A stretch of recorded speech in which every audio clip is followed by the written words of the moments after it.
Presidente D'Aposto, da questo volume una sollecitazione alla Regione, a tutte le istituzioni a procedere alacremente alla costruzione di un Friuli nuovo sulla base di una politica di rilancio, di una grande spinta.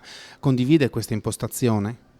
Sì, in pieno, le provocazioni mi piacciono, soprattutto quando sono tese a cercare un cambiamento. È dal 2013 che noi con Friuli Future Forum ogni anno cerchiamo di provocare il territorio sotto il profilo economico, sotto il profilo del welfare, sotto il profilo delle smart city e tutto chi ne più ne ha ne metta, perché non si può pensare che quello che è stato il passato si replichi nel futuro. I paradigmi dell'economia soprattutto sono completamente diversi e mi sembra che il Friuli abbia bisogno di uno scossone per reinterpretare attraverso discussioni, e non le chiamerei provocazioni, ma contributi come quelli che il professor Fabbro oggi porta.